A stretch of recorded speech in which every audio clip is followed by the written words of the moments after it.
Hello and welcome back to the bar. Charge your drinks. Here we go. It's for episode 6 in this series of items on the bar menu in the bar.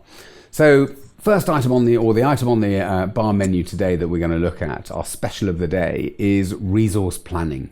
Oh yes, now there's a big minefield, isn't it? So do we ever see business after business struggling with this one and trying to make it work? It's not easy. And there's some fundamental reasons for that.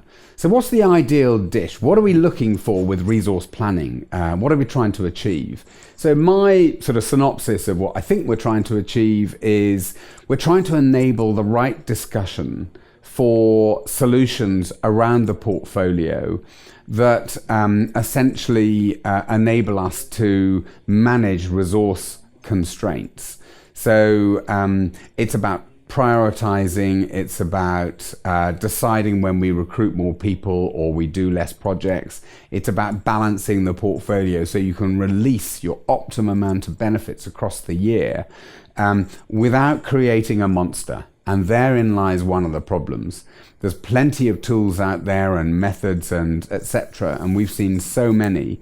And the danger is you want to do all of that. You want that discussion to take place that is enabled through the quality of the information, but you don't want to create a monster that no one can manage or cope with because it's too complicated.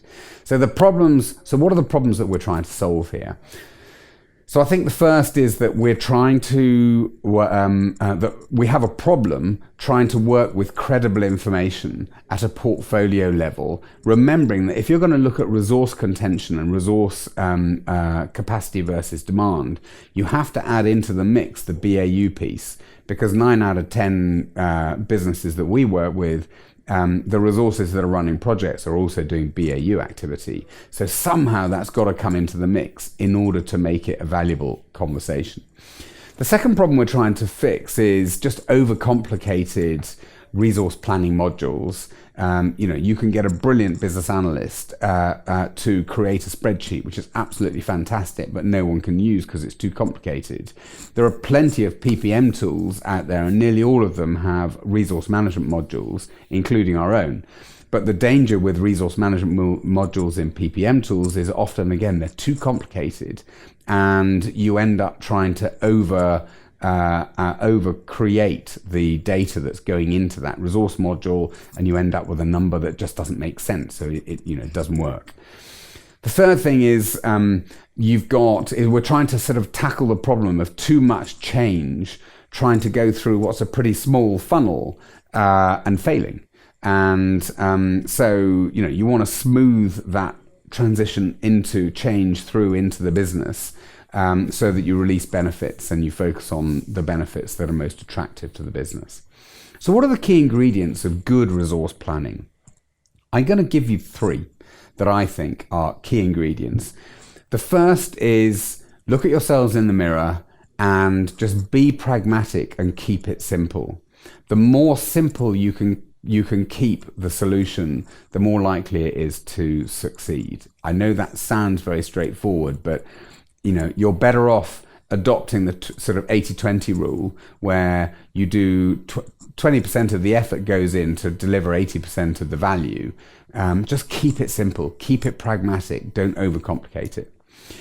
The second thing is sometimes it's better to try and focus on your output from the resource tracking module as being an order of magnitude discussion rather than an exact science, because order of magnitude is easier to create a discussion around order of magnitude of resource demand versus supply, but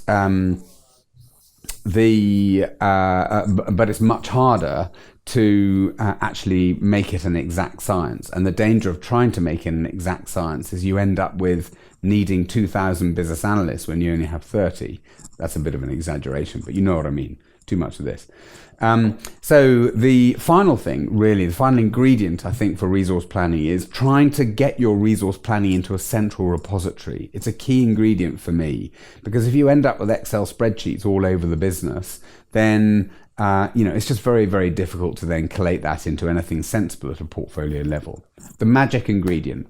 For me, the magic ingredient is that 80-20 rule. It's, a good 20% complexity solution should deliver 80% of the value of the outcome. So don't overthink the solution and try and make it perfect, because your chances are the more perfect you try and make it, the more complex and difficult it will be to manage the input, and therefore the more likely it is to actually fail to deliver a valuable discussion at the prioritization meeting you might have. Now, we have a magic ingredient which would help you run a best practice resource planning session and certainly prepare for it. If you want to talk about that, we'll happily share sort of thoughts with you. Just click the link in the post in LinkedIn and we'll be delighted to show you our magic ingredient. Thanks very much. All the best. Thank you for coming to the bar chat today. It's been great to have you in the bar, and I hope you've enjoyed the topic we've been talking about. Now, if there's anything in this topic, if there's anything in this bar chat that's particularly resonated with you, or there's a challenge that you're facing with your portfolio or your program or your stakeholders or whatever it might be, then one of the things that I'm offering is a free private bar function. So you can either come into our very own bar and come and be a part of it, and I promise you there'll be a drink waiting here for you, or I'll come to you, or we'll have a phone call, and we can maybe kick the tires on over a bar chat on a challenge that you're facing internally with your program, portfolio, whatever. If you want to do that, please take me up on the offer. I don't expect anything in return, and I really genuinely don't. You're very welcome to just click the link in the post on LinkedIn. There's a link in there. Connect and register, and we will be in touch to sort a private bar function out. Come and see me in the bar.